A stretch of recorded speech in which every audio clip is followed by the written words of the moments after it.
1.7 sotuvga tushgan Allon mahallasida joylashgan 5 ta xonadan iborat ushbu xonadonimizning narxi 165 ming dollar. Kelishadigan joyi bor, aloqaga chiqinglar. Allonga kelganmiz. Ko'rib turganingizdek shu hovli sotilyapti. 1.7 sotuv 230 kvadratdan iborat. Ko'chalarni ko'ryapsizlarmi? Juda ham keng ekan. Ko'rib turinglar, qiziq bo'ladi. Bismillah deb darvozaxonadan kirganda hovliga ham alohida dekoratsiya qilib qo'yishgan ekan. Bitta mashinaga bemalol joy bor. Ko'ringlar, hozir uylarning ichini bitta ko'rsatib chiqaman. Soatga necha? Bizning chiqib olganimizda kirishimiz bilan to'g'rida oshxona joylashgan. Ko'ryapsizlar, juda ham chiroyli ekan.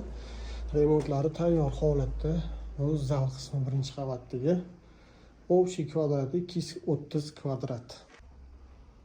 Ikkinchi qavatga ham chiqoldi. 2 qavatli qilib chiroyli qurilgan uyimiz. Yo, detskiy xona ekan.